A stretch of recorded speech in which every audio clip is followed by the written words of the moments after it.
And welcome to another edition of the Batchelor News um, Network. We appreciate you joining us here on the show. I'm LA Batchelor. We thank you for being a part of it. No matter where you are, you decided to make us a part of your broadcast, of our broadcast, I should say. And we thank you so much for that. When I bring in my first guest, always good to have this young man on with his knowledge of the world of sports and beyond. Touring, he is the host of Touring the AFC South, and he's a sports reporter, blogger, and very, very good interviewer. He is Mike Patton. And General, I can call you that in a minute. Good to see you and good to have you on, my friend. Good to be on. I notice I have my host of my other show on, which I didn't notice I had that on there. Yeah, well, we fixed it. We fixed it. We want to start with the AFC South and to start with these Tennessee Titans.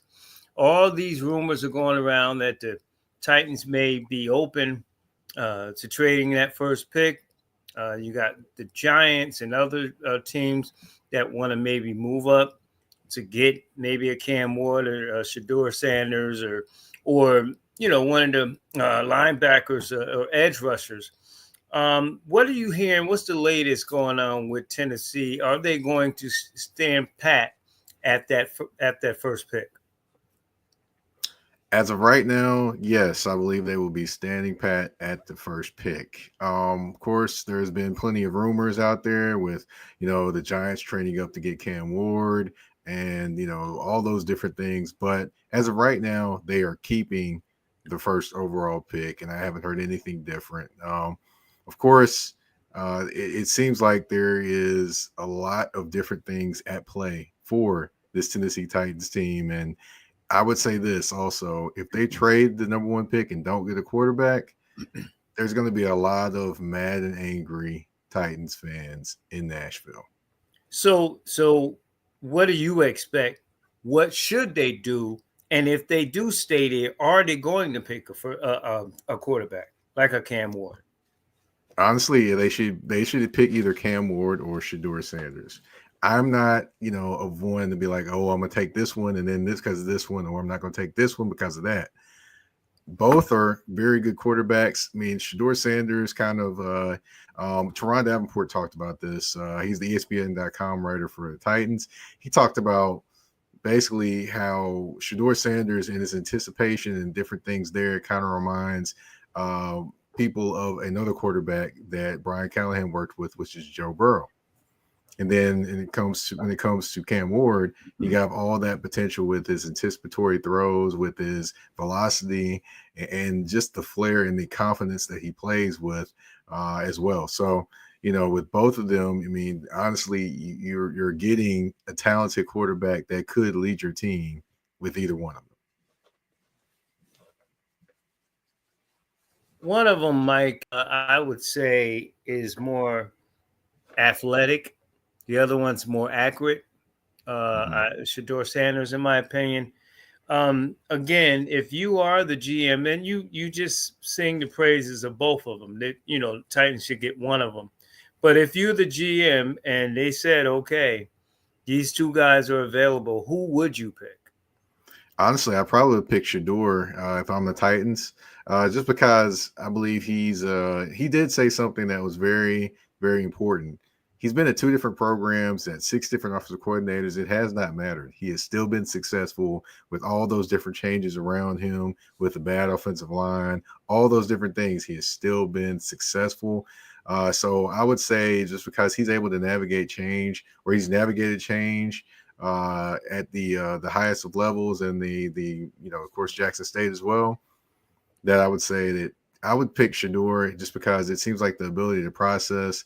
Not to say that Cam Ward can't process things, but the ability to process and just the accuracy of the throws, because accuracy is the better tool that's needed for a quarterback than velocity.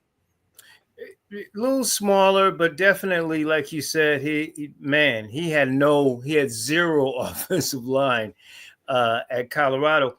But when you look at them, they both showed resiliency. They both have played, at a high level with good competition. Um, one, out of pressure to make the plays inaccurate. The other one in Cam. He had no defense, so he had to kind of outscore everybody anyway when they did one. With him, I almost give him a slight pass because he was trying to force a lot of stuff just to make plays to win games. Their defense gave up a lot of points at Miami. Even that Syracuse game, he came back and stuff. So would you say he's had a little bit more resilience because Shador had a little bit better defense, certainly with Travis Hunter on the other side. That helps. A little bit more pressure as the quarterback to make the plays to try to put that team on his back to win games in the ACC. I would say this year, yes, definitely Cam Ward had more pressure than Shador did because the defense was markedly better for the Colorado Buffaloes this season than it was the previous year. Now, if this was last year and you put both against each other, I would say they both didn't have any defenses and they both just went out there and did the best they could because Shador was trying to outscore everyone because that defense could not stop anything. It was worse than one ply toilet paper, basically. Let's talk about the team that won the division at 10-7. We're talking with Mike Patton here on the Batchelor News Report. Jaguars trading Christian Kirk to the Texans. To me, he got a little tread on the tires, but that's a added bonus for them. Were you surprised that that not so much they traded him because they were going to look to move on anyway, but this conventional wisdom is you don't trade anyone of significance, and he played well in Jacksonville in your own division, yet they did that. Talk about that. Well, honestly, they were going to trade him, like you mentioned. He was going to be a tremendous cap hit, which is I think about 10.5 million or 10 million, around there. So and also Brian Thomas Jr. is effective in the slot. So I see the terms of why they tried to move on from him. And you have Gabe Davis coming back healthy next year, so you have Gabe Davis and Brian Thomas Jr. So I see why they tried to move on from him. Now they're trading him to the Texans, which I honestly, that shocked me. That shocked me that they're trading him to the Texans. However, I can see the fit as to why, and I can see potentially the reasons as to why, because the last couple of years he hasn't made it through a full season. And then secondly, he played the slot, which that's huge for the Texans. They need a wide receiver to play the slot because right now, if you look at their team, Tank Dell is injured. You don't know when he's coming back. Stephon Diggs tore his ACL. You don't know if he's going to be even healthy for the start of the season, let alone sign back with the Texans. And you don't really trust, in my opinion, they don't really trust John Mechie III and Hutchinson, the other wide receiver that's from Iowa State. So I can understand why the Houston Texans would do this. As far as Jacksonville Jaguars, you basically are making that rivalry even more spicy because it is a rivalry now somewhat, especially after what happened in Jacksonville with the Trevor Lawrence hit and all that hoopla that happened there. So for that, Jacksonville, but it's definitely going to be interesting when Christian Kirk sees Azeez Al-Shire for the first time. That's going to be a fun conversation. Let me ask you a three-part question. Why not go after a Devontae Adams? He got released, so you don't owe him money. You can negotiate a contract with him, maybe a 1-year deal or something along those lines. Why not go that way? And I'm assuming, like you said, they don't know if Steph Diggs is coming back and come back in time, and all the injuries they have, and Tank L. And where do they go in the draft? And in terms of the Texans, and what do you think the Jaguars will do? Okay, let's start with the Texans and Devontae Adams. Now, Devontae Adams, honestly, there is no sure for sure that they aren't going to try to go after him because honestly, their main things, per DJ Bieniemy, ESPN.com writer of the Texans, their main things are wide receivers and O line. So they can create salary cap space in restructuring the deals of Laramie Tunzel and Daniil Hunter. So that can create a lot of salary cap space right there, which could in turn help them get Devontae Adams along with Christian Kirk on that team, which would be pretty amazing if you're a Texans fan, if that happens. As far as the draft, I expect them to focus more in the trenches, O line, especially because, I mean, CJ Stroud was under pressure the entire season. I've never seen him run that much. Right. And, remember the biggest thing about him was running, and people were criticizing him because he didn't run a lot. So I've never seen him run that much. And then, of course, his numbers suffered because he was looking around his left and right and wasn't sure of his pass protection. So I expect them to focus there. And also on the defensive line, because they had Fotukasi there and Mario Edwards, and both of those guys are veterans.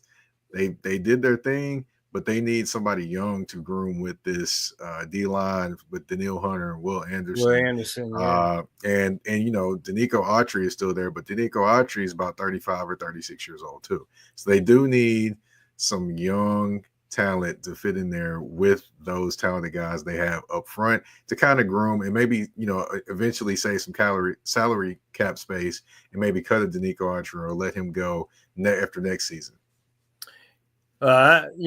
With D'Amico Ryan, defensively, I'm not overly concerned. I understand getting younger, but boy, like you said, this kid was running for his life. I wasn't expecting that. His rookie year, he had all the time in the world. And last year, he was running quite a bit. Athletic kid, still could throw on the run, but that wasn't what I expected from the Titans. What about the Colts? Where do they go? And if they don't win, I mean, they have a general manager that's been there for 8-9 years.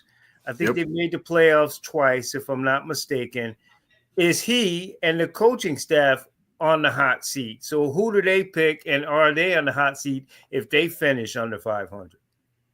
Well, honestly, I think they might go tight end in this draft. If you look at their tight end group, they had Mo Alley Cox, they had Granson, they had a couple other guys, but not really anyone that stands out at that position as pass catcher and somebody that can draw your attention. So they may go there, and they may go O-line depending upon if they lose Will Fries in free agency, which right now he's the number one rated guard on the board since Trey Smith got franchise tagged by the Kansas City Chiefs. So they could go tight end, they could go offensive line, but either way it goes, they got to figure out what they're doing at quarterback because they are this offseason having a competition at the quarterback position. They talked about that. They're bringing in a quarterback to compete with Anthony Richardson for the starting job. For Anthony Richardson, for his part, his representatives, they understand that, hey, this is a big year for him. They're not sugarcoating it and talking about, hey, we're mad at the organization because of this, that, and the other. They know Anthony Richardson has work to do. And one guy I mentioned that potentially they should bring in, but if they bring him in, this could mean the end of Anthony Richardson. This one guy, Justin Fields, because Justin Fields actually is a guy that can, do the same things that Anthony Richardson can do, but he can actually do them maybe a little bit better in terms of maybe a little bit more effective on the field as opposed to what Anthony Richardson is. Yeah, and I don't know if, in fairness, I know Anthony Richardson has been hurt quite a bit since he's been in the league, but I don't think they put enough around him, even when he, has been healthy. And think about their running game. You still have a talented back with some long tooth right now, and he's been hurt. Should they look at running back as well? Maybe as a backup role, but not necessarily as a starter right now. I think that the thing that shocked me was they didn't lean on the running game enough. I think that's the biggest thing that I thought was kind of crazy last year. You have a young quarterback, yet you're trying to throw the football all over the yard. He's not ready for that yet. You lean on the running game. So some of this is on Shane Steichen as well and how he's handled things. Because the first year he did great in how he handled things. And the second year, it's almost like he got a little too cute with the play calling. So this year, of course, the seat's going to get a little bit hotter. It's his third year. they got to make the playoffs this next year. If they don't make the playoffs this next year, then there could be some sad singing and flower bringing when it comes to his coaching job.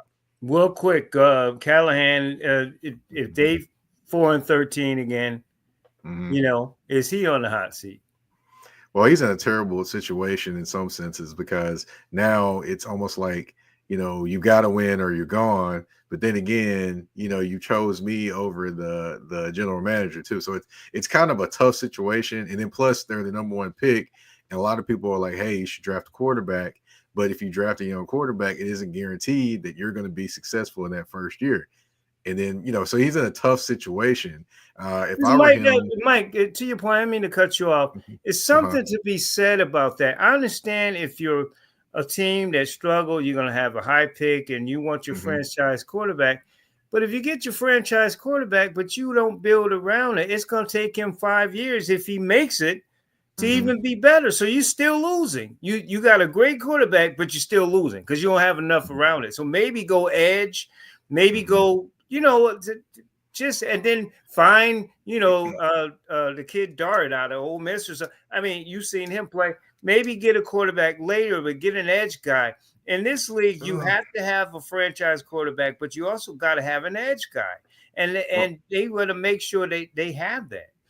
I understand that, but the defense isn't necessarily all the issue. To be honest, the defense wasn't necessarily the offensive line is the biggest thing that needs to be fixed. Lloyd Cushenberry tore his Achilles this year. That's a Right. huge thing. I don't know when he's going to be back, but he may be on schedule to be back before the season. Right tackle and right guard, you had Dylan Radens and you had Nicholas Petit Ferrer. Petit Ferrer, we already know that ain't gonna work. Dylan Radens, he's a free agent, so he may get another chance, and he did improve under Bill Callahan as the offensive line coach. The left side, you've got young guys there. You've got J.C. Latham, who is their 2024 first round pick, and God, what is his name? A kid from Northwestern. Forgot his name for some reason. But anyway, he was the 2023 first round pick for the Titans. So that side's solidified, and that side's doing well. He's just got to get the other side going.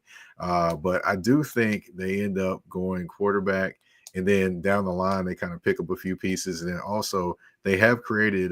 They do have what $30-some million in cap space. Plus, also remember that Harold Landry III is actually on the trading block. He actually got permission to seek a trade. They get rid of him. That 17.5 million that makes available. Well, not 17.5 million, but it's going to be a good amount that'll be available, especially if they do it before June 1st. If that happens, one name that I mentioned that may be able to get for lesser money, but more production potentially, Hassan Reddick, the New York Jets. Remember, he was unhappy. They didn't give him a new contract.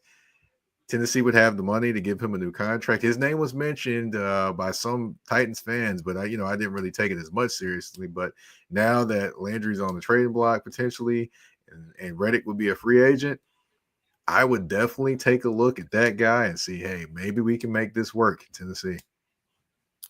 Talking with Mike Patton, of course, here on the Batchelor News Report.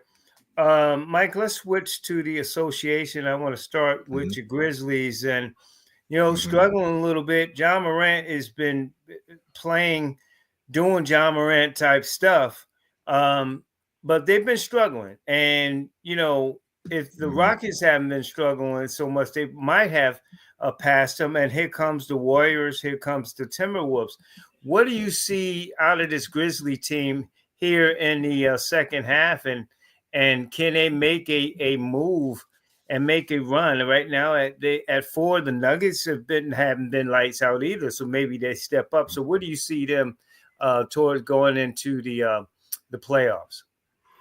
I think the Grizzlies are just going through some growing pains right now. Right now, Jaren Jackson's hurt. Saldi Aldama is hurt as well. He's one of their best bench contributors. And when they're healthy, they're one of the deepest teams in the NBA.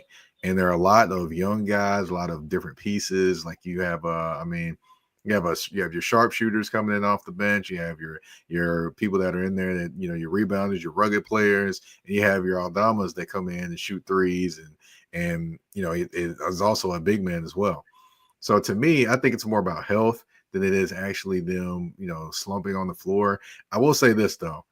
Desmond Bain does not need to be handling the basketball when it is in clutch moments down the stretch. Hmm. That is not what he does the best. We have seen this over and over again. That when he tries to handle the ball, clutch moments down the stretch, he dribbles it off his knee, off his foot, or does something to give the ball away. So why not put in Scottie Pippen Jr. if John Morant's not available, or put the ball in John Morant's hands and allow him to make a play for Desmond Bain, not allow Desmond Bain to handle the basketball down the stretch. So I think it's more health wise things with them as opposed to um, them needing to make a move or make a change or anything like that. And GG Jackson, I would say it hurts that GG Jackson is not up to full strength. The young man out of South Carolina, if he was up to full strength, I think this Grizzlies team would be even better than what they are now. But I mean, with Jackson and the injuries, I think the only team I could really think of that's been decimated and sort of cursed is the Dallas Mavericks. Like Yes, it's they just are. Whew, ugly for them right now. Kyrie out for the season. AD AD back in won't. maybe a couple weeks, Yeah, but yeah, it's not really going to and do anything at this point. It to me with that you lose, team, and they lost Lively. I don't even know when he's coming back. he's So, supposed to be back around the same time as Davis, if not a mm, little bit longer. But the thing I'm looking at with that team is if they were healthy, I would give them a shot in the West to win the West. But the thing is, they're not all healthy, and a lot of people are killing Nico for the trade of Luka Doncic, which I get it and I understand. But I also will say, if this Dallas team was healthy, I would say they could make a run to the NBA finals, but they're not without being healthy. They're definitely not going to do it. with that being said, you talked Hmm. about the trade with Luca going to the Lakers. Are the Hmm. Lakers clearly now the favorite? And what has been the difference for me? They talk about the defense, yeah, but the Lakers have played a better defense, but they've also been kind of fortunate to run into a lot of teams that don't shoot the three well. Now, when they play Boston Hmm. Saturday, is probably going to be a different story. But what about this Lakers team? LeBron is just. I mean, what do you say about a 40-year-old with his body and the way he's playing? And Luca, when he gets his legs, when you look at Reeves, he could be sort of like the third guy, if they want to call it the three guys, on the team. Hmm. But what about this Laker team? How far you think this team will go? I mean, at their peak, they can make it to the NBA finals. Wow. But I would say that's at their peak. You also got to understand that some of these guys are playing above their heads right now Right. as well. I mean, especially defensively, I would say they are. I will say that Dorian Finney-Smith is definitely a good defender. He is a guy that is playing well, and a guy like Jared Vanderbilt, this is him all the time. This is the one thing I kept trying to tell people. When Jared Vanderbilt is healthy, he makes a difference on the Lakers team because of his energy, his defense, and all the things he creates out there. You notice he creates like a lot of energy plays. When the energy is down, you notice JJ Redick is the one to insert him to pick up the energy of the team. He's actually hitting the corner three this year consistently, which he had not done over his career. And then he's finishing at the rim. He's giving them extra possessions, and that him and Dorian Finney-Smith are to me the two key players why their defense is better, along with a guy like Jackson Hayes who is playing above his head, which that's going to be key. If Jackson Hayes continues to play like this, then boy, oh boy, it could be some trouble for some teams because he's a 7-foot athletic guy that can run the fort he runs like a deer, can block shots, finishes at the rim with the lobs. So he kind of reminds Luka of the same guys he had in Dallas at the center spot. But if at their best, they can make a run to the NBA Finals. But one team that I think they're due, and I think it might be their time, the Oklahoma City Thunder. Yeah, people want to dismiss them because they Oh, didn't I get it think they done. love But it. yeah, but they're a young team. Of course, they're like you talk about Memphis and growing pains. SGA is if he don't win MVP this year, then I don't know what the league is doing. But they have the pieces. They got the speed. They play very good defense, and it's the Lakers. or whatever. Let me ask you about the other team that they're Hmm. talking about with Jimmy Butler coming to Oaktown with Golden State. Now, uh, I think they're legit, and here's why. Hmm. they still got some injured players who'll be coming back. Hmm. Steph doesn't have to have all this pressure to score with Butler, and Butler will give him the defensive help because Hmm. Steph Curry is not a defensive guy. Let's just be I would say this: real he's a about it. solid But defender, let me but he's just say not this an too. outstanding defender. Well, yeah, but Hmm. offensively, both of those guys stepped their Hmm. games up in the playoffs. That's two Hmm. guys. And I know with the Lakers is the same thing. Luka stepped his game up a lot of times, made to the finals, and LeBron too. But it's something about Jimmy Butler on both ends that he just brings it. If he had enough help outside of Bio and Hero in certain situations, they might have won a couple of those NBA final championships. But now he's with real royal pedigree. So Hmm. how do you see them going? How far do you see them going? Honestly, maybe the NBA semifinals. I totally understand the effect that Jimmy has made on this team. However, what I will say is that I look at some of their others as to where the shortcomings could happen. Now I know that Podzinski is out there, but I can't trust him in closing moments. I honestly still haven't got to where I can trust him. I like Moody better than I like Podzinski, to be honest, on their team. Agreed. I like Moody. Um, He's yeah, underrated. Moody doesn't get enough love to me. But also you look at the center spot, they've got a kid named Post. I can't remember where he was from, but I mean he's 7 footer that shoots threes and things like that, which that's nice. But you need him to be a little bit more physical in the paint sometimes on the defensive end. So then you got Draymond Green. And I totally understand like they like to go this small ball lineup, the death lineup per se, revisited. But I don't think they have the pieces to go with the death lineup consistently. So to me, if you're going to that, you're going to face a team that can punish you inside. And, you can say what you want about the Lakers or you can say what you want about the Thunder. The thing about them is they're long and wiry in terms of the Thunder, and the Lakers are just, brute force basically continually over and over again inside. I don't think the Warriors are built this year to be able to handle that, especially with Looney. Looney's taking a couple steps back as a backup big man. He's not quite the same guy he once was. So I think this year conference semifinals, but not necessarily going to the NBA finals. No, I don't see it. Yeah, I mean, it's you. I believe in Steph, and it's something about you know Jimmy. Oh, I love Jimmy. He wants his money and he wants this, and people call him a malcontent and a locker Hmm. killer and all that. But look, that we players, guys, get that Hmm. bag. If he's doing it and he wants to get his money, Pat Riley kind of screwed himself anyway, saying we're not going to trade him and he got to be on the court, and they wind up being in the corner and they traded him anyway. But I just like Hmm. a Golden State. The only thing I'm concerned with is, like you said, for me, the consistent experience in terms of size outside of Mooney, who's what 6'8" maybe. Yeah, Um, Looney's about 6'8". Mooney, He's he actually, the crazy part about Looney was a small forward when he was getting ready to go to college. It's just he right, had injuries that tore his legs up, and that's how he ended up being a power forward slash center, right. because he actually was a guy that could play on the perimeter, dribble, do a lot of athletic things, but his injuries tore up his athleticism. Um, Going to the East.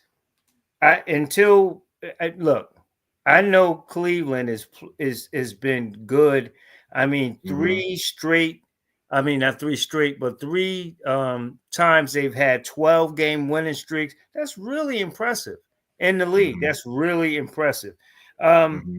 but I'm not. I don't want to say I'm not a fan of Donovan Mitchell, but in the playoffs he hadn't necessarily showed the Donovan Mitchell that we see in the regular season. They've taken care of the Knicks. They've split with the Celtics, but the Celtics should still be the favorite.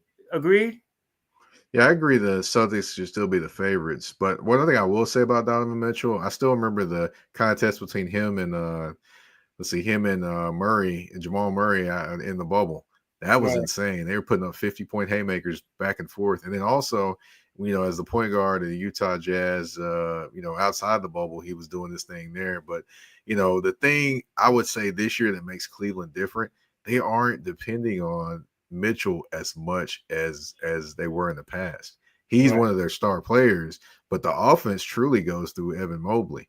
And then it right. goes through Garland, then you have Mitchell. Then you have basically Jared Allen being like the air traffic controller inside, and on the defensive side of the ball. And the addition of DeAndre Hunter, one of the best bench players in the NBA, makes them even better. He honestly, I think he should be starting for the Cleveland Cavaliers and not coming in off the bench. But of course, I know they're paying Max Strus to be that guy, and I totally understand that. So that makes that team even better to me. I think Atlanta helped give them a team that could basically beat the Boston Celtics. I think the Boston Celtics are solid. I just have concerns about them facing off against Cleveland at times. But of course, Drew Holiday is always the he's the difference maker to me. He always is, because he's always going to make one or two plays that can win you a ball game down the stretch, or a shot or something that's going to help you win a ball game down the stretch. Yeah, I agree with that, and I think that Philly would have had him, would have made a difference. It would have allowed, a lot of different things offensively to happen. I never understood why they got rid of him. I I never never. understood that. Mm-mm. Speaking of which, I knew we were listen, coming back to him. 83, Michael, 83. I was Mm-hmm. 13 last time they won a championship. Hadn't Mm-hmm. sniffed even so much of the NBA Finals outside of AI that time. Mm-hmm. Um, Barkley there couldn't get it done. Um, isn't it time? Joel Embiid is like Ben Roethlisberger. I've been maybe not as long, but 5 years before Ben retired, I was calling for him to retire. With Mm-hmm. Joel, 3 years ago, I was saying they need to part ways. It's Mm-hmm. not working. He can't stay healthy. I've never really loved this game, shooting the Mm-hmm. threes and all that. Jokic could do that. He's got a better sort of form, and it kind of flows. He kind of lets it flow. Joel tries to be a point guard, coming off the dribble and trying to take people with 3 pointers. Bringing in Paul George was an experiment, which I didn't think would work anyway, because I think he got one leg out of the league anyway. So what do? You got one good player, um, but they need help. That the coaching hasn't been right. They don't play Mm-hmm. defense. It's so much stuff I can point to with this team over the last decade, really. And so Mm-hmm. what do they do? How do they start? If you're the GM, what do you go in and do? You trade Embiid and keep it going from there? Honestly, Embiid doesn't have much trade value at this point, because you have him to a big max contract. I mean, any man that is being talked about as, we've got to break his hip to realign his hip and then meniscus repair surgery. I want no parts of him in a trade. So at this Yeah. point, his trade value is done. Paul George, he put down the podcast P image, but he's not necessarily, he's playing PG-13 for the amount of let's just say donkey that he is on TV. We're just gonna leave it at that. But it's just bad to see. It's bad to see for a guy that is as skilled as he is and as big as he is, how terrible he's playing. The only one that's playing solid was a couple guys. You got Grimes, that former New York Knick, and New York Knick and Dallas Maverick. You have Isabelle, the guy from the French national team, that is he showed up in the Olympics and he's showing out in the NBA with given the chance. And Maxi.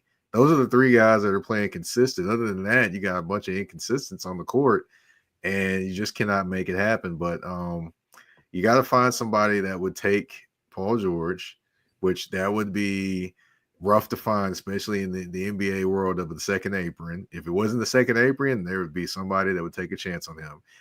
Embiid, no, you gotta live with that. You gotta mess around. That organization has to pair with Embiid to see how they can make health his number one priority, and the focus of the offense needs to go through Maxey, and that's it. Build around Maxey as you kind of get through the years of Embiid's contract until it's done. Mike, we're talking with Mike Patton, the general, of course, here on the Batchelor News Report. Get to all how you can follow him and watch all his great shows. The East is really interesting. We talked about the West, and Mm-hmm. it kind of looks like OKC and the Lakers, and maybe Memphis jumps in, and Houston's been pretty good all year. Great, they're Mm-hmm. very well coached. But in the East, you got the Cavaliers and Celtics. We talked about it, right? The Knicks have been really solid in terms of Mm-hmm. beating the teams they're supposed to beat. They've struggled with the Celtics. They struggled with the Cavaliers. But they're the third seed, and then all of a sudden, here come the Bucks, winning 8 of the last 9, or whatever the case may be. That's Um, fool's gold, by the way. what's that? That's fool's gold, by the way. Yeah, I was going to get to that too. He probably needs another scenery too, but I digress. But when you look at the Knicks and the Bucks, and even the Pacers have been a lot better. Mm-hmm. Where does what specifically with the Knicks?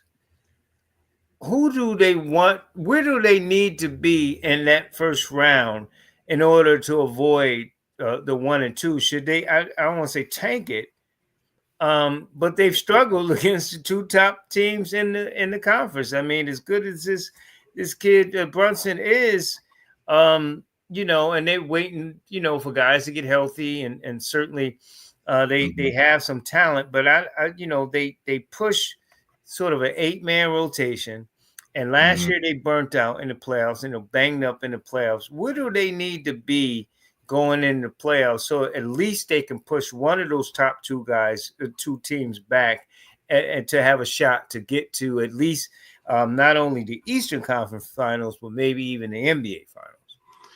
Honestly, I mean, they could switch to the 4-5 or be in the 3-6 matchup. To be honest, either one of those will help at least avoid for the first round. But you got to pick the lesser of the 2 evils when it gets to the second round. Is it going to be the Boston Celtics or is it going to be the Cleveland Cavaliers? And if I'm them, I'd rather face the Cleveland Cavaliers at this point. Because no offense to Cleveland, and I think Cleveland might represent the East in the NBA Finals. They might. However, when it comes between them and Boston, Boston can turn it on, and there's nothing you can do to turn that water faucet off. With the Cavaliers, there's some things you can possibly do to turn that water faucet off, because they haven't been there. The Boston Celtics have. So that's where I kind of go when it comes to my thinking on that. Yeah, and I guess make a case again. You're the GM. Make a Mm-hmm. case for Cleveland because I don't Mm-hmm. believe when they've beaten Boston a couple of times. Mm-hmm. Drew Holiday, and certain guys were out in the matchups when they played Boston, but I don't think that's fair. You beat the team in front of you. Injuries are a Mm-hmm. part of it. They still Right.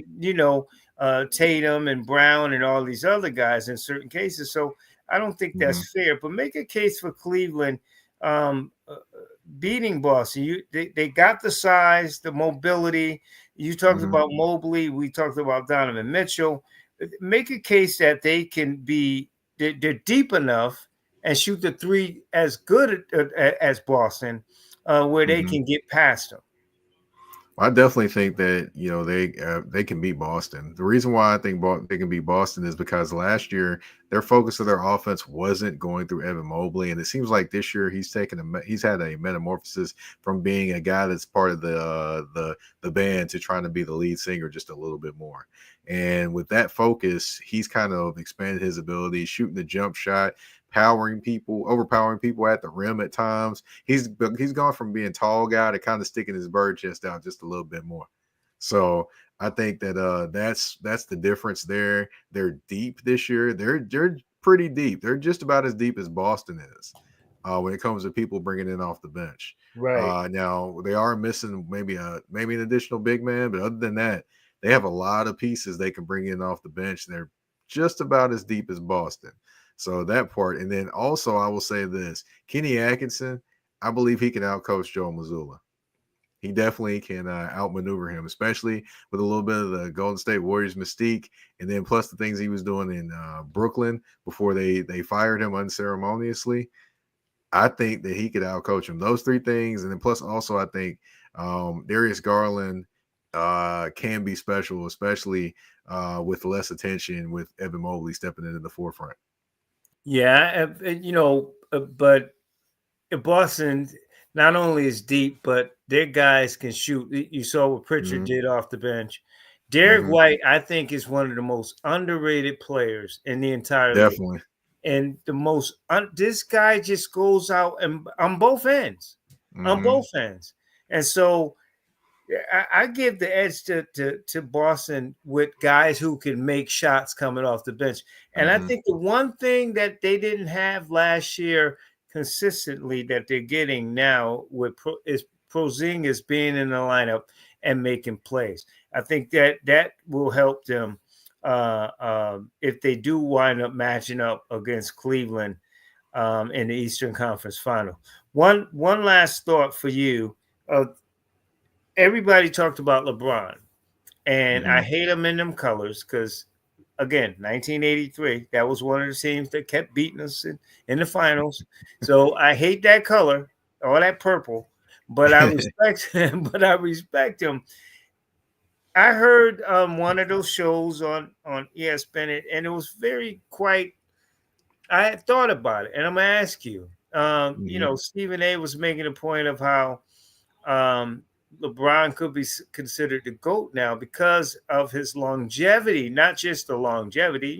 Jordan played Mm-hmm. 15 years or whatever, but the fact that at his age, he dropping 25 Mm-hmm. and triple doubles and 17 rebounds and playing defense and getting blocked shots and stuff. He's doing this, you know, 40, almost 40 plus. Jordan Mm-hmm. came back from baseball when he went to Washington. That was a wrap. He wasn't even the same. And you can't Mm-hmm. really look at anybody in the modern era, maybe like a Chamberlain that he's so big, but the Mm-hmm. Shaqs kind of fell off. Even the Kobe's kind of fell off. The Wade's kind of fell off. And here's this guy older than them and still not falling off. So is he the GOAT because longevity and the fact that he's still playing at a high level in that longevity? He's the GOAT of his generation. That's what I'm going to say. He's Now the that's GOAT of his diplomatic. generation. That's diplomatic right there. Because I mean, I'm still a Jordan guy. I still think Jordan is the greatest player of all time. But I mean, to be at 40 years old, still doing the things that he's doing. I mean, I could never think at 40 years old to even try to attempt to play basketball, let alone play basketball at an NBA level. Well, And try being in your 50s and trying to play. Like man, my me. back hurts thinking about that. But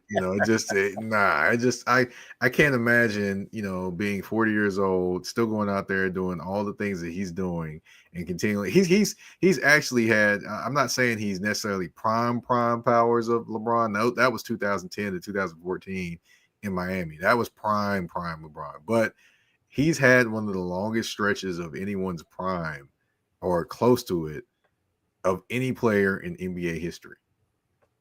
By And far. go ahead. Yeah, by far. That's it. I was done. No, and I would even argue, and some people would say, "Oh no, you're way off," that he's more of a GOAT than Tom Brady because Brady needed the receivers and this, and they all make him look good. LeBron can make himself look good, yeah, if that makes sense. Like it's still a team Yep. sport, but Mm-hmm. he could still have an Mm-hmm. individual GOAT as opposed to Brady being more.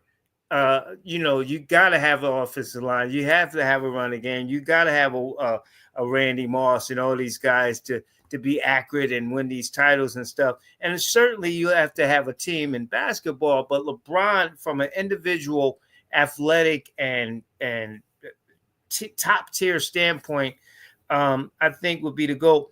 And I like your answer, and I'm gonna tell you this, and you can respond to what I said, because you said that he's the goat of his time. Now, Mm-hmm. I have an older cousin, and I might have told you Mm-hmm. this, that got upset because I essentially said the same thing. We were Mm-hmm. talking, and he was talking about Jordan. And first of all, by the way, North Carolina, if you're listening, kids, babies aren't born with basketballs, by the way. They actually, basketball started in Kansas. Jordan was born in Brooklyn. So I could throw a bunch of different stuff. But my point is that he got upset because I wouldn't say Jordan was the greatest. Now you said he is, but you're diplomatic about it. I said I can't say he's the greatest because some people have said I could say, like you said, for me, he might be the greatest my eyes have ever seen. I can't say Mm-hmm. he's the greatest of all time because somebody might have said, well, shoot, they changed the game because of Chamberlain. And Mm-hmm. Kareem had the scoring title. And to me, Magic was the most versatile player I've ever seen as Philly when he played Mm-hmm. center, guard, and forward. Had a triple double in the deciding game against Philly. I mean, he's Mm-hmm. the most versatile player to me I've ever seen in my lifetime. So I think Mm-hmm. people should do it in eras, like you said. They do it in baseball like that, in terms of who was the best in the era of that time, the 10, 15 years. So people need to get over it. And LeBron, I think, is sort of like an A-Rod. You either love him or you hate him. Like it's just lightning in a bottle with him. And those who Mm-hmm. hate them don't even want to hear that he's on the level of Michael Jordan, let alone being the GOAT more than Michael Jordan. And, funniest thing I've ever seen is when Lakers fans got mad talking about they're not going to be Lakers fans because LeBron James was wearing their jersey. I absolutely was like, okay, well, tell me you're not a Lakers fan without telling me you're not a Lakers fan. Right. One thing I also would say too is when people started talking about Michael Jordan being the greatest of all time, you know who got upset about that? Who's Dr. that? J fans. And then for Dr. J, then you had other fans, and you had people that's getting upset about Bill Russell and Wilt Chamberlain fans getting upset with Dr. J. So it's just an endless cycle of different generations holding their goat up high and then being upset because you aren't claiming their goat as the goat. So that's why I said goat of generation, because people tend to get upset when you don't think their GOAT is the GOAT. And I'm like, man, look, neither one of them are paying us to call them the greatest of all time. So, Thank you. I'm not gonna, be sitting here blowing busting a blood vessel because one of them is not the greatest player of all time in everyone's eyes. Yeah, my cousin stopped talking to me. He stopped talking to me. And Wow.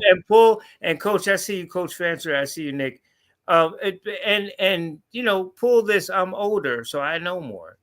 So really, I was done, man. I was really done. But I'll say this: if it wasn't for Connie Hawkins and the Dr. J, you don't see the Michael Jordans and things and people that elk. But they're all great. Well, Mm-hmm. let's just celebrate them. Again, Right. um, Magic and Kobe and Shaq, and now LeBron with that purple and that yellow. If I'm a dying Sixer fan. It's at the point now when the NFL's over. UConn better be good. Otherwise, I have no basketball team. I'm waiting for and Either that, or you're a fan of good basketball. There you go. Oh, I'll root for the Knicks or something. I don't know. I'll figure something out. I'm from Connecticut, so it's Don't close do that enough. to yourself, man. Yeah. I'm kidding. I'm just joking, man. I'm joking. Mike, before you go, let folks know how they can reach you and follow you. You do great work. All right, you can follow me on the artist formerly known as Twitter and on Blue Sky at Mike Patton 82. That's MikePatton 82. Instagram and Threads, you can find me at that's THA, not THE _general_MP. You can also find Touring the AFC South on all listening platforms: Spotify, Apple Podcast, iHeartRadio, Amazon Music, you name it, we are there. And also, we are on YouTube at the Mike Patton Network, where we also have This Woman Works, which is another show. And also, my little brief segments I do on Touring the AFC South, call them Pit Stops. It's basically exclusive to YouTube, and it's like literally about maybe sometimes 15 to 30 minutes, no commercials, all live. Yeah, you get the real deal in 30 minutes, in which probably I'm going to do tonight, talking about the Jaguars and their trades, their trade and their releases, which they released Evan Ingram, tight end Evan Ingram, and they also released wide receiver Devin Duvernay, whom they signed last season as well. Wow. So it's a lot going on in the AFC South. All I know is that we better do something. The Steelers don't do something, I may boycott. They better make some moves. There's a lot of wide receivers out there, which we need. We need to figure out our offensive line. Najee is probably going at running back. We need that, Mm-hmm. and Oh, he certainly is gone. I think young he's gone. quarterback. Yeah, I think he's gone too. So we'll see. Mike, as always, I appreciate you, bro. I'll talk with you soon. Thank you. All right. Thank you. All right. Mike Patton, of course, always good to have him on. Take a quick break and get back and get Houston Fancher. No, he don't have a lot of time. We'll get to him real quick on the Batchelor News Report. Times have changed. The power to create your own influence through your own network is now in your own hands. As a creative, marketing is essential, and you're limited to the number of marketing vehicles you have access to by the amount of money you have in your budget. We can help get you exposure all over the US, Africa, UK, for as little as $35 a month on our Roku and Amazon Fire Stick network. Big Mind Entertainment, we're the vehicle for creators of today and tomorrow. Welcome back to the show. I want to bring in my next guest, and some of the best times I had, Coach, was at Appalachian State, and covering you, the greatness that you had. Now he is the assistant basketball coach, the women's coach at NC State, the Wolfpack, getting ready for the ACC tournament. He is Houston Fancher. And Coach, tell me how much time you have. I'll make sure you get. I know you got your walkthroughs and stuff going on, but I appreciate it's fluid. It's fluid right now, LA. We've probably got about 15 minutes here I can share with you. And sorry I don't have much more time, but we're actually about to start film here, and I'm in charge of the scout team. And the scout team, we do a walkthrough here after we found out that we're going to be playing. Who we're going to be playing, Georgia Tech now. So we'll cover them tonight and try to get a game plan in for that one, because there's not much time to prep or get ready in tournament situations. You got to be ready to roll as soon as that team presents itself. It's time to go. Coach, this is an interesting year with those teams from the Pac-10 coming in, the Cals and the Stanfords of the world coming into already, and SMU, you bring them into already a tough conference to play in, and then you have them. Talk about the competitiveness of this conference, because we knew Notre Dame was going to be good. We knew you guys were going to be good. Duke has always been a perennial. But then you've had, the Cows, in other words, that really have played a pretty feisty type basketball against them, the new kids on the block, if you will. But talk about how tough this conference has been. That's really good, and I've been in it 7 years now. I think it's gotten stronger every year that I've been in here. Right now, I think conceivably there are 7 teams, probably at least in this league, that are going to be shoe-ins, and then at the end of the day, there could be close to 10 that get in, and could be around 6 that host. So it's crazy, and like you said, it was already good. Then you had someone with the name of Stanford, who's been a perennial basketball powerhouse year after year, and then at California. And then incidentally, California is one of the only games we lost this year. When you got to travel out west and make that swing, we didn't play very well out there. But it's one of the games we lost 2 games this season, and one of them was at California, and they just won their first round tournament game against Virginia just about 15-20 minutes ago, and so they'll play Notre Dame in the next round there. So adding those teams and adding SMU, who's going to have a good program here as well. They've got money they can pour into their athletics down there, and adding another team like that It's the all coast conference now instead of the Atlantic Coast Conference because it's coast to coast now with California all the way over to the East Coast. So a lot of California's got to make these trips 4 or 5 times. We just got to Right. make them once, but they got to come this way 4 or 5 times. They had to come back, for the tournament now. So 5 trips they've had to make it to the East Coast now. So that's not easy on those kids either. And once you talk about all the sports that have to do that, it becomes a interesting situation when you're talking about adding teams of that ilk to this league.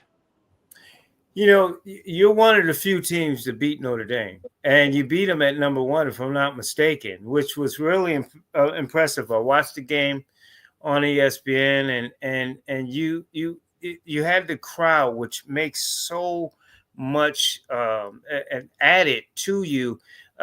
Talk about that team, Duke. Right behind you, finishing up the conference. But talk about Notre Dame. They've lost a few games, but you were the first team to kind of hit them in the mouth and kind of threw them off when they came to Raleigh. Yeah, it was an incredible game, as good a basketball game as I've seen. I said, you knew it. We got validated with Magic Johnson tweeted it was the best basketball game he'd seen all year long. But it was a lot of fun, and the atmosphere, like you say, LA was crazy. And we've got the ball. They hit a 3-pointer at the buzzer to force overtime. Game goes into double overtime, and we're just going back and forth, and I think it ends up like 104-94, something like that. We had a great second overtime and put them away in second overtime, and they've got 3 guards that are all first round WNBA draft picks, and Hannah Hidalgo and Olivia Miles and Sonia Citron that are fantastic. All 3 were first team all conference, and Leatu King, who plays inside for them, was second team all conference. So they almost had all their members of their team on the all conference team, and they're legit. They're legit now, which is great. You talk about those all you want to, but we've got one of the finest backcourts in the country as Yeah. well with Sanaya Rivers, Isaiah James, and Zoe Brooks.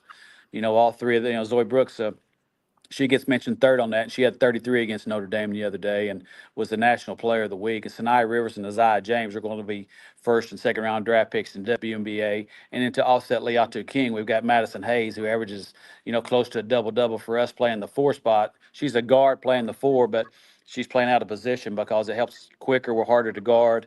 And when we're starting the season out, we started out with a freshman center, and it's we worked our way into where she's become a solid player for us. And I think that's what has helped us grow here, is having her to really come through. But our guards are fantastic, and I've been really enjoyed being here. LA, it's like you say, this is year number 37 for me. So these kids weren't even born when I started coaching, and now to see the revolution and the evolution of women's college basketball is phenomenal.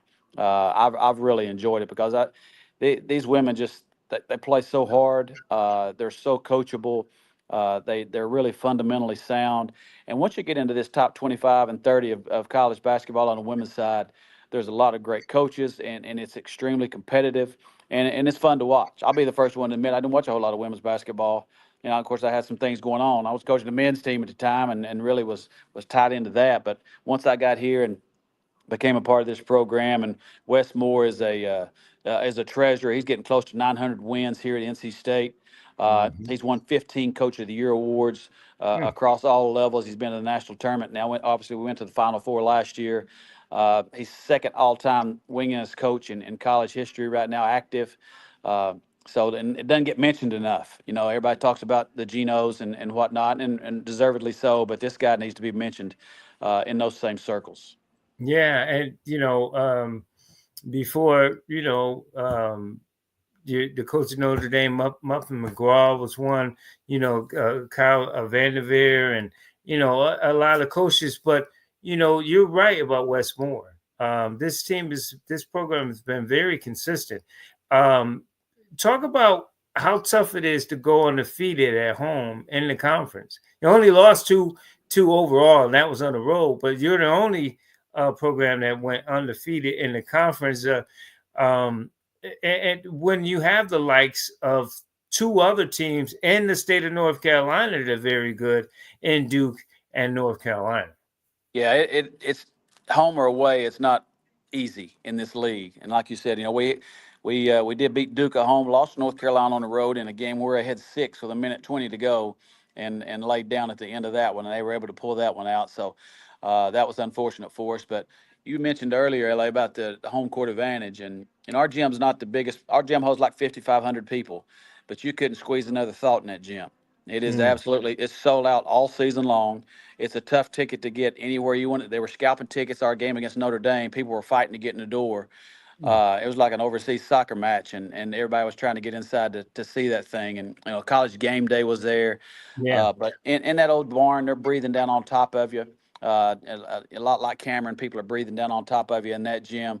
When you play in these smaller facilities and the teams are so good and the fans are so great, it adds to the atmosphere, which is incredible. I mean, the atmosphere at NC State is incredible. It takes a while to get your eardrums adjusted, after playing in a place like that. It's one of the loudest venues I've ever been in. And now that they've redone Reynolds Coliseum, it's beautiful. And it's a great home court for us. I think we could sell out a bigger facility, but I don't want to. I love where we are. It's a great home court. The tickets are hard to come by. We have our season tickets on sale already for next year. They're already sold out for next year. So, I mean, that's how hot of a ticket it's become, and that's a tribute to Wes Moore and the players he's brought in here and the program he's developed. Now, like you say, in the triangle with North Carolina and Duke and us, they're all teams that are Wake Forest. potentially. That's right, Wake Forest, all right there in that mix. And Wake Forest is our rival, so that's the only team we play twice every year. But 18 teams in the league, we play everybody else once.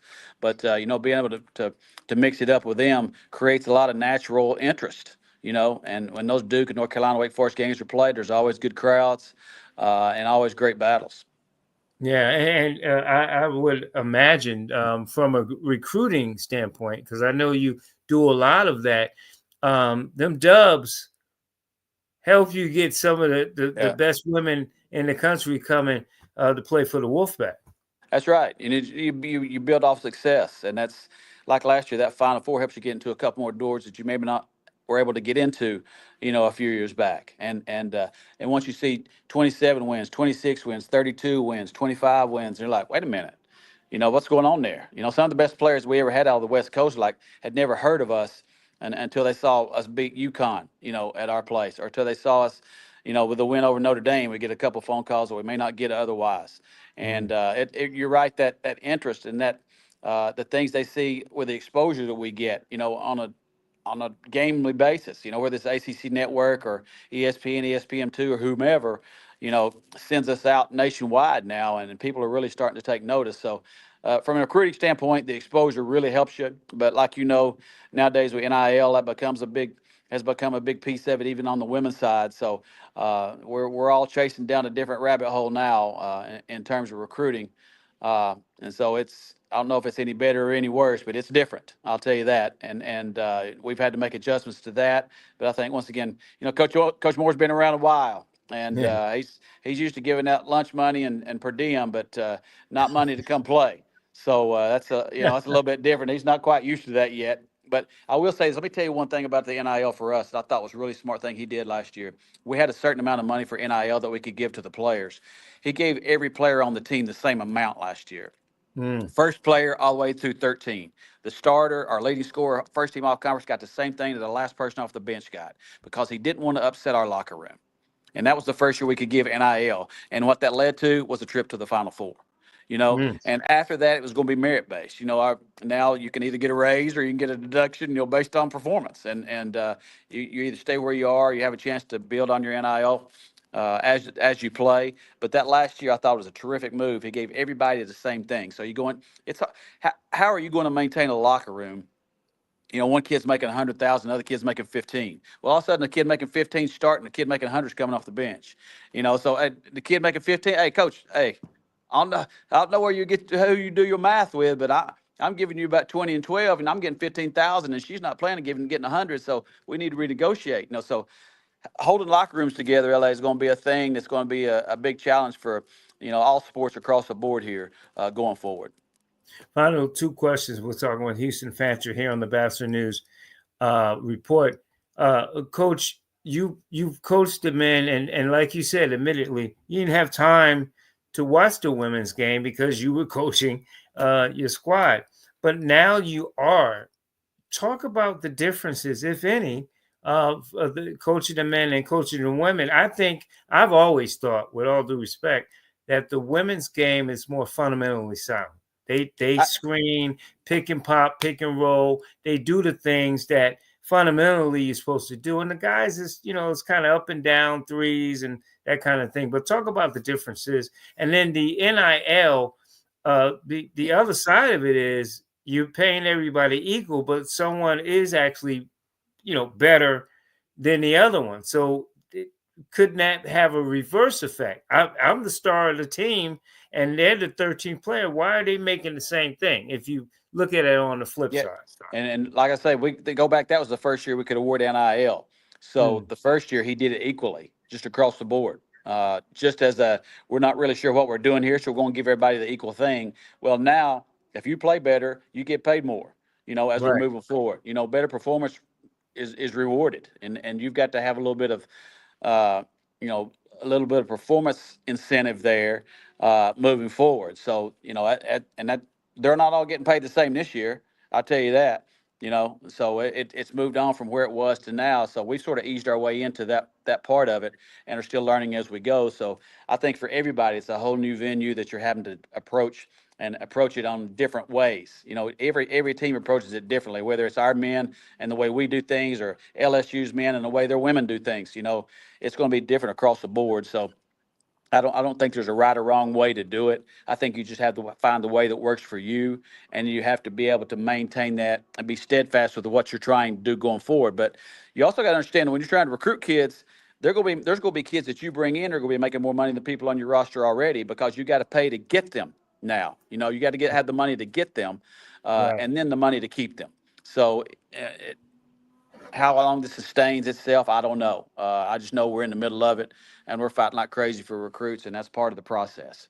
So it's going to be an interesting thing, La, to try to figure out how to maneuver your way through this going forward. Yeah, and just the difference quickly on, Yeah. coaching the men and coaching the women. Yeah, I think first of all, I'll tell you this: women listen a whole lot more than guys do, and that's come from 30 years on the men's side. That ain't no hate; that's just real talk. But they want to please, and uh, the game, as you say, for the most part, is played below the rim, but it's as fundamentally sound as you can find. And like I said, once you get in that top 25 or top 30, I'm just going to tell you right now, we've got a couple of girls that could have played on some of my teams, because they can get by people off the bounce, but at the same time, they think the game, and you really have to. If you don't have, once you get top 25, top 30, you've got some athletes that can separate themselves, but based on their athleticism and their skills. But, once you meet up with the same type team, so us and Notre Dame, we've all got 5-on-5 that can go play in the WNBA right now. But what they separate themselves with is the way they think the game. They're always a step ahead. They're always thinking about the next play, and they respond well to coaching.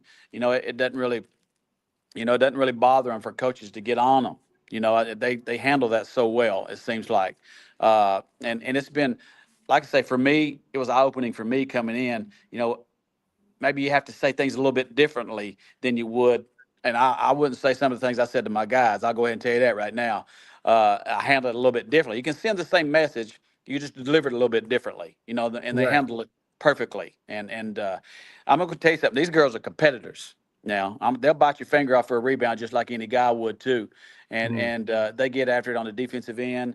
They take coaching well. They're talented. They're skilled, and they deserve the recognition they're getting. And the way the women's game's grown, I guess going back since the Caitlin Clark era, and the way things have continued to go year after year after year. It's not about one person now. It's about programs and multiple programs. It's not just UConn anymore. It's not just South Carolina anymore. It's not just Stanford anymore. There's a measure of 20 to 25 teams that could really conceivably be in this Final Four this year. So it's been a lot of fun, LA, and I've enjoyed the heck out of it. yeah, ACC and SEC in particular probably get a lot of teams. Yep. You beat Georgia Tech. They beat the Hokies. I'm sure you're scouting for them. Beat them by 15 in Atlanta. What kind of problems do they pose? Well, they got some really, really good guards too. Tony Morgan is an all-conference player at the point guard. Nell Fortner, who's a long-time veteran coach, coaching them now. She was on the ESPN for a long time, but she's been there for a while now. And they've got some really, really good guards. Like you say, we beat them before, so they'll have a chip on their shoulder coming in here, and a big portion of their seeding. is based on a win against us really helps their seeding. A win for us continues to strengthen our position to host in the first round. So we're fighting for a number 2 seed right now, probably, and in the NCAA tournament, and they're trying to help themselves. So it's you throw everything out the door that happened during the season once it comes tournament time. Yeah. Because everybody's playing for their tournament lives right now, and they know their season could be over, or they can help themselves in the NCAA tournament. So it's going to be it'll be a fight in here tomorrow, and we recognize that because once you've beaten somebody, you've turned them mad, and they're going to come back in here proving they have an opportunity to do that. And when you're in position we are, we're the number 1 seed in the tournament. You're everybody's Super Bowl. Yeah. Everybody's playing to beat you. That's what everybody's trying to do, either beat us or beat Notre Dame, beat Duke, beat Florida State, one of the top 4 teams, because we all got double buys in the tournament. So they're Mm. working their way up to play us, and now they get to this point. It's time to prove something. So you go in, and she's telling that Georgia Tech team tomorrow, we got a chance to shock the nation. We got a chance to shock the world to beat this team that's number 1 in the ACC. Let's go out and prove that we can do that. So Wow. you're fighting against a team that's going to be, the most dangerous dog in the world is an underdog, and you know that. So they're going to be coming at us with all guns blazing tomorrow. Yeah, and if anybody's going to have the team ready and scouting and stuff, it is you, Coach. I know how you prepare, and you don't take opponents for granted. I also know that about you. No Best doubt. of luck in this tournament, and best of luck. Go far, man. Win that No title. doubt. No doubt. I enjoyed that Final Four. That's the first time in 36 years I've been to the Final Four, and I had a good time. So that's the first time I hadn't been as a spectator. I went as a participant last year, so really enjoyed it. And when I said I moved over to the men to the women, my wife told me it took 30 years for me to graduate to the women. I spent 30 years working with the men. She said, "You finally graduated. You finally made it. You're a women's assistant coach in the HCC." So kudos to her too for pointing that out for me. But I appreciate you having me on again. I always enjoyed my interactions with you, and if we make it into the NCAA tournament, maybe I can get back on there and join you again, talk about the brackets. Well, I look forward to it, Coach. Best of luck, okay, in the ACC. Go ahead and win that so you can be back in the Final Four and hopefully win it all. Thanks, LA. Thanks, Houston. Okay. Bye-bye. All right. Houston Fancher, he is the the assistant coach on the women's side at North Carolina A&T. Take a quick break, get to Nick Anastas. HBCU Pro Sports Media Association, providing accurate and comprehensive coverage of historically Black colleges and university sports, news, features, commentary, analysis, and multimedia content from the leading voices in Black media. We are committed to telling the stories of HBCU athletes and programs. Visit us at hbcuprosportsmedia.com. Welcome back to the show. I want to bring in my good friend Anastas Media, patiently waiting on the line. He is Nick Anastas. And Nick, I appreciate you, man. LA, how are you? Thanks for having me. Good. Want to make sure I got you in here. Hold on. Okay. I want to start with obviously with the Patriots and their draft. Tennessee is getting bombarded with people who say, "Hey, are you willing to give up the first pick?" They're saying they're not. They're going to stick with it. We'll see what happens as is. But how do you think, and what are you hearing? The Patriots are going to go with their first pick, or if they do like the old Bill Belichick, where they trade down and get more picks, so they have a bunch of picks in the draft. All indications, based on what I've seen and heard, is a tackle in round 1 at the 4th overall pick. Whether that's Will Campbell from LSU or Simmons from Ohio State. In the end, I think it's Campbell. In the end, I think the Patriots stay put in the first round at least. And I think probably in the end, hold pat and hold that early second round pick as well, and probably go receiver there. Obviously, things happen in real time where unexpected picks get taken ahead of you, and sometimes opportunities present themselves to either trade up or trade down. But the way I see it, at least right now, I would expect the Patriots to take Will Campbell at 4 overall in the first round, and then hold on to that second round pick and take a receiver. Let me ask you this, because we saw what the Bears have done. Joe Tooney from the Chiefs. I'm still kind of baffled why the Chiefs will give up an All Pro when they have issues on the line. And Jonah Jackson from the Rams, they pick up. Did you think that the Patriots would have jumped at someone like that, or someone in that ilk, and also draft an offensive line? Because to me, the first thing you got to do, at least in those first couple of rounds, is to protect this kid. And that's what you see Chicago's doing. They want to make sure that their young quarterback is not taking all these sacks. I understand this kid needs to be able to have someone to throw the ball at. They can't have a bunch of, rugrats at wide receiver. But it starts with having him have confidence throwing the ball. The way he has confidence is give him time to throw the ball and not be under pressure all the time. So, were you surprised they didn't try to get a free agent offensive lineman? And do you think possibly they'll go like their first couple of picks at offensive line? Well, they may still sign a veteran offensive lineman, and I would expect that they would do so, given the amount of cap room that they have. They can spread some of that cap room across multiple positions. So I think we will see at some point, probably early on in the process, them either the next few days. The rumors may or may not precede it, but I think they'll sign a lineman of some kind, whether it's a tackle or an interior guy. They could use both, frankly. They could use depth, period. Yeah.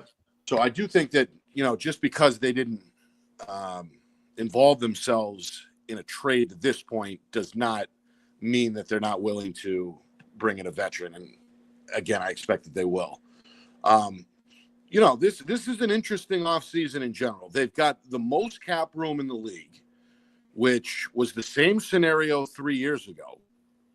They spent a bunch of money, brought in a bunch of veterans, and a lot of those guys are no longer on the roster. So, in all accounts, that was a failed experiment. In retrospect, that was a failed offseason in a lot of ways. Right.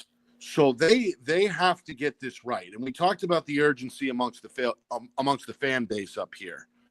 How patience has really, not only grown thin, but it's starting to wear on the enthusiasm. So this is an important year. Again, playoffs or not, they at least have to win more games than last year, at least.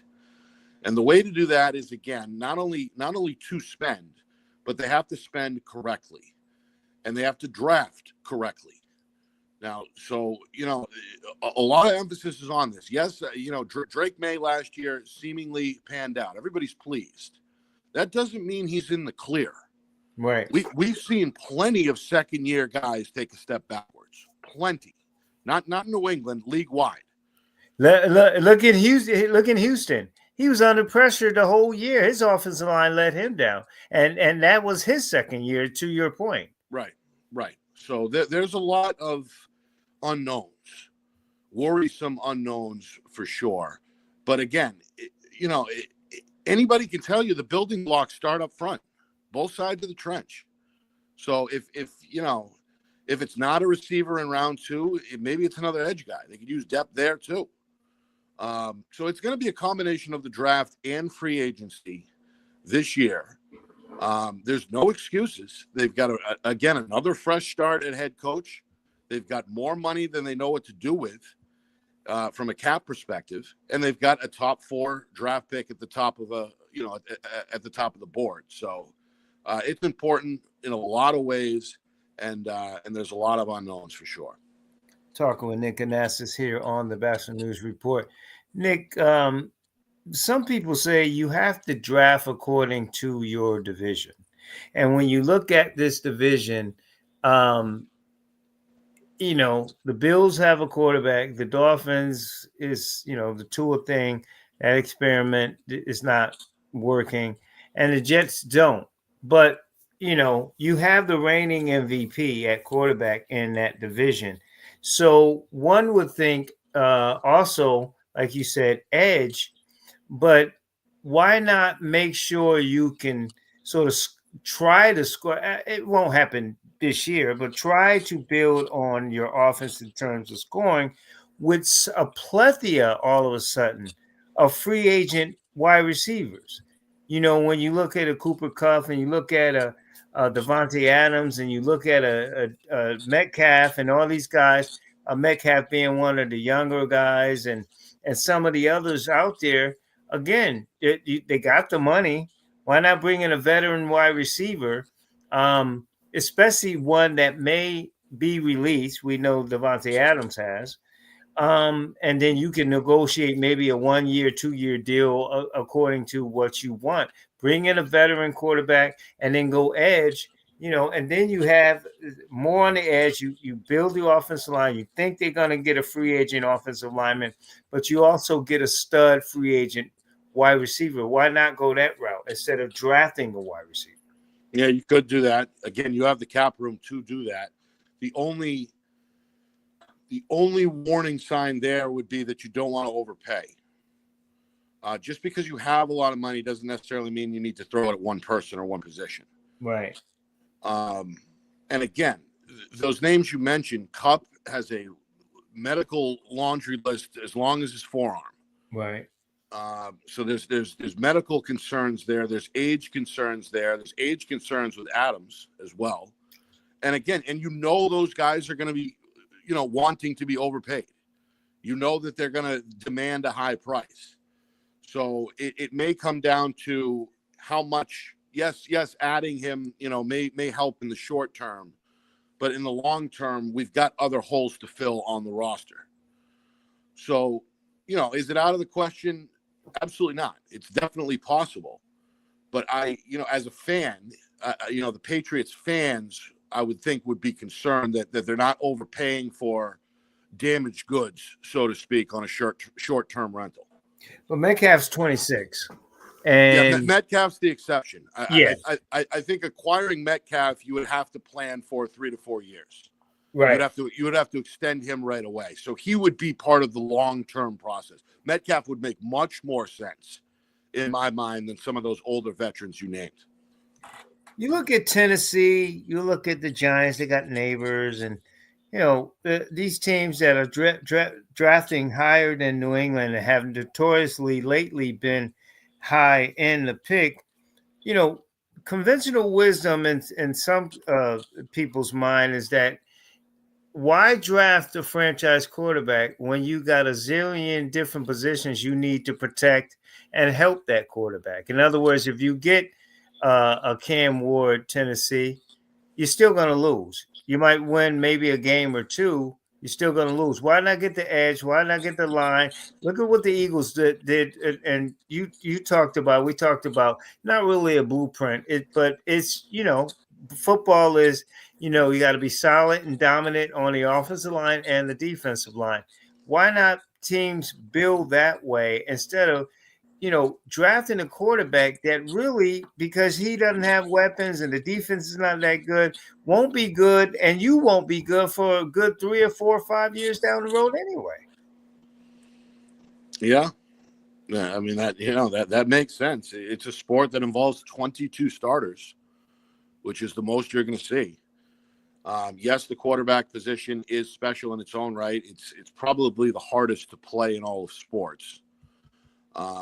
At any level, and then you throw in the fact that today's NFL game, where the pass is still heavy, it's starting to balance out, as we know, but the quarterback spot is still now as important as it's been really at any point. So you have to have a quarterback. I mean, that is conventional wisdom at this point that I think does bear out.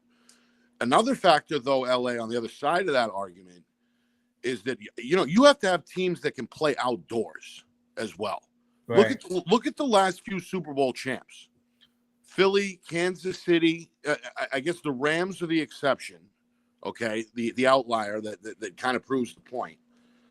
And before that it was New England every other year. Denver sprinkled in, Baltimore. Those are all outdoor teams that know how to run the football in December, and that have to run the football in December and close out games and win on the road. So I just think that yes and no, I guess, would be the short answer. yes, you have to have at least a top 10 quarterback. If we look at the Super Bowl winners, more often than not, they're all pros or at least Pro Bowlers, again, with a few outliers. So you do have to have a guy who can make the throws, especially in the clutch. But at the same time, football is a sport where there's other aspects that can help you win. Up front, on both sides of the ball, as we know, a strong defense that comes through, and teams that can ground and pound and run out the clock and close out games in bad weather. So all those elements go into that discussion when you're talking about how to proceed at quarterback. Nick, we see in Cincinnati. I just read that they're allowing Trey Hendrickson to seek a trade, which means they don't want to pay him. They want to pay, Chase. They want to franchise Wiggins, and they got a $50 million quarterback, and who's dictating it. Now, I could bring up cases even in basketball. Magic, no Paul. I don't want Paul Westhead. Here comes Pat Riley. Michael, I don't want Doug Collins. Here comes Phil Jackson. Now you got a quarterback in Cincinnati saying, hey, these are my guys. And you can't pay $1 zillion to three guys. Just look at Dallas and then have no money for the rest of the team. Again, it goes back to, you might have the best quarterback and the two best wide receivers, but you allow your best defensive guy to essentially leave. So and I don't understand teams don't get it like the New Englands and Pittsburgh and stuff. When you allow one of your top players, normally a quarterback, to dictate who's going to be on a roster, to me, it's a recipe for failure, Nick. Yeah, I would agree. I can see where Burrow is coming from, though, just from a teammate perspective. And on top of that, the bond that does exist between quarterbacks and receivers. I can see him going to bat for his guy, and I think that's really all it was. But at the same time, the answer to your question is, you have to separate the emotions from the business decisions.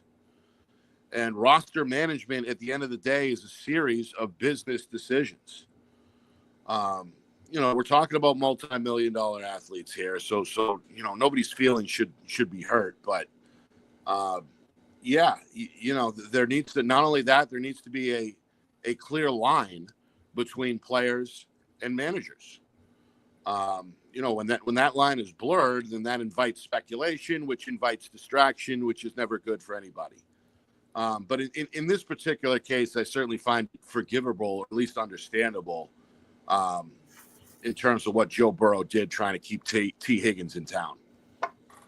No, and I get that. I get what you said, especially the rapport that the receivers have with the quarterback, but they can't play defense. Right. You're going to have to outscore everybody like you've seemingly been doing since Burrow's been there anyway. I mean, with, Hendrickson being sort of the exception to the rule of being an edge rusher that can get to the quarterback. But I know, I'm agreeing with you. I know why he did it, but in the end, separate that. The GM want to keep his job. He better have some balance on both sides of the ball. The final question with free agency: what move do you see of the guys that are out there and the teams that want to make a move, in particular quarterback? Sam Darnold's still there. They got Aaron Rodgers going to my Steelers. Please don't happen. And other free agents out there. Cleveland got Deshaun Watson to restructure his quarterback so they can get people in there, maybe even draft a quarterback. What do you see in terms of a splash of a team with good cap space that may want to bring in one of these sort of blockbuster big time players? Well, the name I'm going to give you, we already touched on, and he's not even technically a receiver, but I'm intrigued with what ends up happening with DK Metcalf. I am. Right. I think he's, and the Patriots been rumored to get him too, if I'm not mistaken. Right, but so have half a dozen other teams. So you have to temper expectations there. But he's the guy in the prime, or even entering the prime of his career, right? Who's a physical specimen, who runs every route in the tree. He's big in the red zone. I mean, he is good, and he can really, I think, help teams right away. So, you know, in the end, it's tricky because he is going into the final year of his deal. So, again, likely the new team that acquires him is going to have to restructure right away to keep him in town, which can be tricky with the cap. But again, the Patriots line up, you know, almost perfectly in terms of a suitor because of the amount of cap room and the position needs. So whether he comes to New England or not, I'm intrigued on where DK Metcalf ends up and what Seattle can get back as well. Will be interesting. And then, you know, when it comes to the quarterback situations, is Sam Darnold sort of the key to the dominoes that may take place? It seems like it. It seems like it. And again, you made me defend him last time, LA. I'm not going to forget that. You know, it's to speak frankly and bluntly, it's the best of a bad lot. It just is. It's just not that deep this year at the position in either the draft or in free agency quarterback. I mean, no matter what, nobody's going to be really excited with where Darnold ends up. I mean, even Darnold's supporters have that doubt in the back of their minds. And again, we're talking about a new fan base wherever he ends up. So, I mean, that's not going to make many people excited. Neither is the Rodgers thing, frankly. If that even becomes a thing and he doesn't retire. Again, I just think like it's the answers, you know, long-term or short-term are not going to be found this year on the market at the quarterback spot. I just don't believe so. Yeah, I agree. And I don't want Sam Darnold or Aaron Rodgers in Pittsburgh. I'd rather them draft a quarterback and keep Justin Fields. That would be Right. one thing. Go that route, but we'll see. I'll talk with Nick Anastas. Quickly in the NBA, Nick, we haven't talked about the Luka trade from Dallas to the Lakers. You know, you heard part of the conversation when it came to, you know, LeBron and being 40 and still playing lights out. I mean, the scoring, the rebound, the pressure on defense he's doing. Giving credit to this new coach and defensively how they playing. Defense has always been their problem in his era there in Laker land. But are they the best team in the West now? When you look at OKC, yes, sure, they've been the best team regular season wise the last couple of years, and pressure on SGG and what they do. You have a Memphis with Ja Morant that's been struggling a little bit. Houston's been struggling, but they've been consistent. And certainly Denver is not the same Denver over the last, you know, runs that they've had in the finals, especially Michael Porter Jr. And so are the Lakers the best team in the West? Are they coming out of the West to go to the finals? I mean, as somebody who grew up in New England, I would like to see it. I'd love another round of Lakers Celtics. You know, we'll get to Cleveland in a minute, but, you know, to answer your question about the West, I mean, we talked about it. The Thunder, I think, have something to prove. They were the 1 seed last year. They're likely going to end up as the 1 seed this year. I mean, they started hot, and they've never really cooled off. You know, they've won 5 in a row. I mean, they're running on teams. They're athletic, as we know. They can score. That would be a fun series. It would be kind of, you know, the older heads against the young guns in a lot of ways. Are they going to be able to stop, you know, when it comes to facing LeBron, you know, I just looked at his numbers, 25, 8, and 8.5. You know he's going to give you more than that on the big stage. He's going to give you more like 30, 10, and 10. And does Oklahoma City have a guy who can do that on the big spotlight in the Western Conference Finals if they're there? And we know who it should be. It should be number 2. But is he ready to go toe-to-toe with LeBron in a big spot, LeBron and Luka in a big spot, and get them over. I think that's the really the biggest storyline in the West outside of the Lakers is, can Oklahoma City take that next step, and then can they get over the edge, at least, win the West and get into the finals? And his supporting cast and both teams. I think Austin Reeves is underrated. He's been playing really well.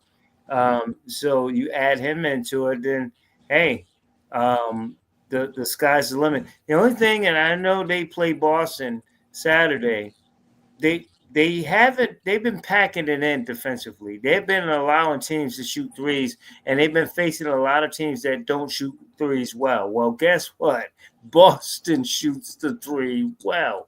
So even if when they play Saturday or even maybe meet in the finals, I think that's going to be an Achilles heel for the Lakers. Switching to the East, look, I think it's very disrespectful that people will say, well, Cleveland beat Boston a few times and they were injured. But, teams are injured all the time. They still had, Jason Tatum and Brown, all these guys. And they've won games and they've beaten the Knicks. So, I'm with you. I think Boston comes out of the East, but I wouldn't be surprised if Cleveland, upset them. I mean, just with Mobley, I think they focus more on Mobley. I think Donovan Mitchell has a lot to prove in the playoffs because he's struggling in Utah. He struggled before. But Cleveland, if they play the game and they can shoot the three, can give Boston some real fits. Right. And it looks like the road is going to have to run through Cleveland as well. Which, again, the Celtics are veterans. They can, they actually played very well on the road last year in the playoffs. They played better than at home. But, again, it looks like the stars are aligning. I mean, they're deep. I mean, they've got three guys averaging 18 a pop. I mean, that's a legit 3-option team. The trade they made to bring in another former top 5 pick who seems like he's fit right in. And, meanwhile, they started the year 15-0, and now they've won 12 in a row. Right. Three times they've done that this year. 12 in a row. So that tells you all you need to know. They're young, they're athletic. That front line has length. They can get to the hole. And, and Mitchell or not, Mitchell doesn't – the difference is Mitchell this time I don't think has to shoulder the load like he did on those other teams. Right. When he was in Utah, he had Rudy Gobert, who's not an offensive option, but that was supposedly his running mate. He made his living on defense. So, this time, again, they're balanced. They have guys that can get it done. They can get to the rim. And speaking of shooting the three, they shoot the three the best in the league, 39% collectively. Right. So, the drive and kick is there. They're moving the basketball. Whatever doubts people had about Kenny Atkinson and how that flamed out in Brooklyn, those are gone, I think, at this point. Barring, let's say, a first round collapse where they lose to an 8 seed or something like that. He's definitely, I think, the front runner for Coach of the Year. Yeah, and with in LA too on a shorter scale. And by the way, Celtics right behind them at 36%, I think, at threes. Final question for you. You saw what Pritchard and Derek White did, 10 rebounds, and they were 10 for 16 for three, both over 40. Very impressive. But talk about the final question. Talk about the Derek White. I think, Nick, he is the most underrated player in the NBA. He gets it done on both ends of the court. He gets big buckets when they need it, big blocks and great defense when they need it. Talk about Derek White. I think he's the most overrated player in the NBA. Underrated. Yeah, that's what I meant. Yeah. He's one of them. I mean, the cat's been out of the bag up here for a while. Fans, I think initially some fans were a little sure of, what's so special about this guy, but the basketball heads immediately picked up on it. The term glue guy is overused But if it were properly used, it would apply to Derek White because he's always in the right spot. He's an excellent passer. He's a second ball handler. He has sneaky length. If you look at his arms, Yeah. He rebounds well from the guard spot, which is such an underrated aspect of team basketball. And by the way, he can get to the hole and he can stick the three. Right. In his mid-range game. He never takes a bad shot. Right. So you pair him with Holiday, and then the third guy in that backcourt rotation, and we've touched on him, briefly, is Peyton Pritchard, whose IQ is off the charts. He's a competitor. He's a bulldog. He's in a small body. He's an undersized combo guard, is what he is in terms of a position. But he's a perfect third guy in that rotation. So that gives them 3 competent ball handlers, 3 shooters, 3 guys who are unselfish, 3 guys who play bigger than they are on defense at times as well. I mean, you could put those guys on the ball, and even Pritchard at 6'2" can hold his own. So, yes, Derek White is an essential piece to the pie. They've had nothing but success really since he arrived. That was one of the better trades the front office made a few years ago. Yeah, and they can't win without Holiday. I've said that a lot. This guy defensively and the decision making, if they lose him for a series, especially against Cleveland, they're in trouble. I think he's the glue. He's the real glue. As a Sixer fan, I still don't know why they let him go, but I digress. Nick, as always, we appreciate your time, man. Next week, we got more to talk about because we'll be getting closer to the draft, and a lot of those free agents will be signed somewhere and will be closer to the playoffs in the NBA. And, of course, we'll talk March Madness, too, with you next week. It sounds good, LA. You have a good weekend. Thanks for having me. You too. Thanks, Nick. All righty. Bye-bye. All right. Nick Anastas from Anastas Media on the show. If you missed any part of our broadcast, you can go to LA Batchelor at Facebook, Pad Nation at Facebook, LA Batchelor at YouTube and Instagram. And wherever you can get a download, you certainly can check it out. Thank you for joining us. Wherever you are, sign up and be a subscriber at those places. We would appreciate it as well. Enjoy your day, and we will talk with you very, very soon.